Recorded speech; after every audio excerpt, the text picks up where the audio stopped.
తాకట్లో ఉన్న మీ బంగారాన్ని విడిపించి ఆ రోజు ఆన్లైన్ రేటుకి కొంటాం. Sharma gold company. Welcome to Suman TV. నేను మీ అవతార్ యాదవ్. రాఖీ పండుగ అనగానే అన్న చెల్లెలు పండుగ. అసలు రాఖీ పండుగ అయితే చెల్లి గాని అక్క గాని అన్నదమ్ములు కట్టడం మనం చూసుంటాం. కానీ ఈ రోజు అయితే మాత్రం విశాఖపట్నం తెలుగు తల్లి ఫ్లైఓవర్ పక్కన ఉన్న రైల్వే గెస్ట్ హౌస్ దగ్గర చెట్టుకి రాఖీ కడుతున్నారు.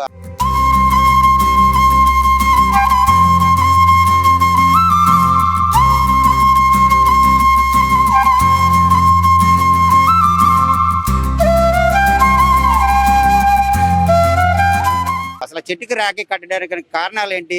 ఆ చెట్టుకి రాఖీ కట్టడానికి వచ్చిన రత్నం గారు ఉన్నారు మనతో పాటు. ఆయన అడిగి తెలుసుకుందాం చెట్టుకి ఎందుకు రాఖీ కడుతున్నారు. నమస్తే సార్.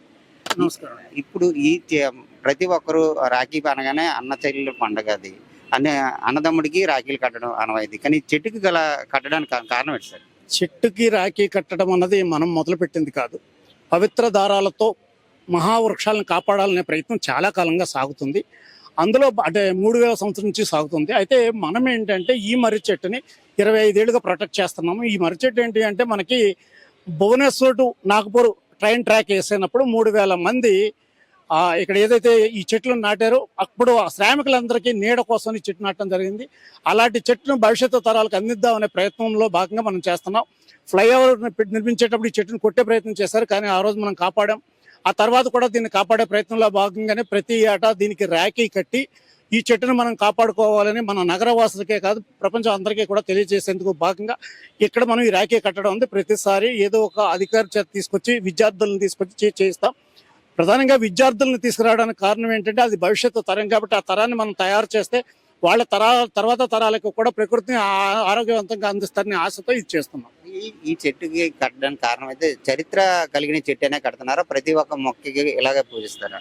ప్రతి చెట్టుకి ఇలాగే పూజిస్తాం. మనిషికి ఉపయోగపడే మన దేశీయ వృక్షాలను పూజించడం అన్నది మన సాంప్రదాయం. మన దేశంలో ఏదైతే దేవతా వృక్షాలు ఉన్నాయో ఆ దేవతా వృక్షాలు అన్నిటిని మనం పూజిస్తాం. ఆ దేవతా వృక్షాలు అన్నీ కూడా మహిమ కలిగినవే. ఎందుకంటే అవన్నిటికీ ఔషధ గుణం ఉంటుంది కాబట్టి ఔషధ గుణం ఉన్న చెట్లను కాపాడుకోవాలనే ఆలోచనతో వాటిని దేవతా వృక్షాలుగా పేరెడి పిలుస్తున్నారు. రాఖీ కట్టడంలో ప్రధాన కారణం ఇది ప్రతి ముందు తరాలకి తెలియడానికి కోసమా, లేదా దీని పర్యావరణం కాపాడడం కోసమా?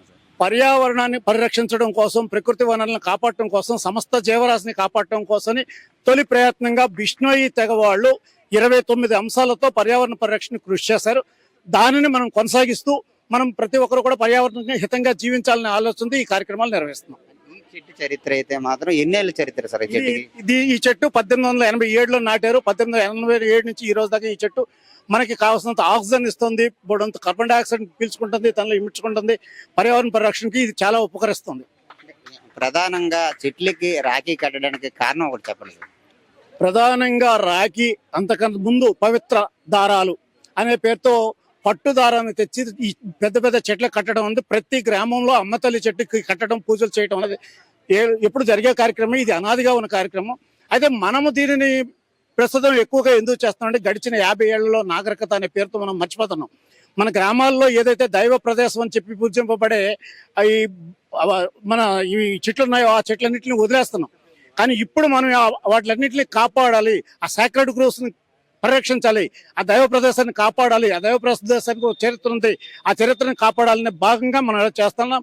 రీసెంట్ గా ఒక సాక్రెడ్ గ్రోవ్స్ లో మన లంబసింగిలో చుక్కల పండుగ అని విత్తనాల పండుగ కూడా చేయడం జరిగింది. ఇవన్నీ కూడా మనం భవిష్యత్తు కోసం చేస్తూ ఉన్నాం. చెప్పండి, మీరు ఇక్కడ ఈ కార్యక్రమానికి వచ్చారు. ఇటువంటి కార్యక్రమాలు అంటే ప్రజాహితంగా ఎలా ఉపయోగపడతాయి మేడం? ఈ వృక్షాబంధన్ అనేది చాలా మంచి ప్రయత్నం. మన ఎన్జిఓ గ్రీన్ క్లైమేట్ రత్నం గారు వాళ్ళ సిబ్బంది చేస్తున్న కృషి చాలా ప్రశంసనీయం అండి. అలాగే ఎలా అయితే ఒక సోదరుడి నుంచి రక్షణ ఆశిస్తుందో అలాగే ఈ చెట్టు కూడా మనకి ఎంతో నీడని ఆశ్రయాన్ని అంతా ఇస్తూ మనని పరిరక్షిస్తుంది ఆల్రెడీ. సో దానికి కృతజ్ఞతగా మనము ఇవి వృక్షాబంధన్ కార్యక్రమం చేయడం చాలా బాగుంది. అలాగే పోర్ట్ యాజమాన్యం వాళ్ళు కూడా డాక్టర్ ఐఏఎస్ మన చైర్మన్ అంగముత్తు గారు వారి ఆధ్వర్యంలో 10 లక్షల మొక్కలు విశాఖపట్నం జిల్లా వారందరికీ ఫ్రీ ఆఫ్ కాస్ట్ ఉచితంగా సప్లై చేయడానికి లాస్ట్ ఇయరే ప్రోగ్రామ్ అనౌన్స్ చేశాం. దాంట్లో భాగంగా ప్రతి ఎన్జిఓలకు కావచ్చు, గవర్నమెంట్ ఆర్గనైజేషన్స్ కి, స్కూల్స్ కి అందరికీ కూడా ఉచితంగా మొక్కల పంపిణీ కార్యక్రమం కూడా జరుగుతుంది. సో ఇలా అందరూ పర్యావరణ హితంగా పనిచేసి మన విశాఖ నగరాన్ని గ్రీన్ నగరంగా, హరిత నగరంగా తీర్చిదిద్దాలని అందరినీ ఆశిస్తున్నాను, కోరుతున్నాను. ఇది ఏదైతే ఇక్కడ రాఖీ పండుగ నిర్వహిస్తున్న రత్నం గారు చెప్తున్న పరిస్థితి, పర్యావరణాన్ని మనం కాపాడితే పర్యావరణం మనల్ని కాపాడుతుంది. ప్రతి ఒక్కరూ కూడా ప్రకృతి పక్క ప్రేమికులుగా ఉండాలని చెప్పి ఈ కార్యక్రమం నిర్వహిస్తున్నాము. మనకి చెట్లకి అయితే మాత్రం రాఖీ కట్టడం ఇది మొదటిసారి అయితే కాదు. మన పూర్వీకుల నుంచి ప్రతి ఒక్క చెట్టుకి మనం పట్టుదారాలు కట్టి పూజించేవారము. అదే విధంగా మనం ప్రకృతిని కాపాడితే మనల్ని ప్రకృతి కాపాడుతుంది అని చెప్పి ఆయన చెప్తున్న పరిస్థితి కనబడుతుంది. కెమెరా పర్సన్ రవితేజతో అవతార్ యాదవ్, సుమన్ టీవీ, విశాఖపట్నం.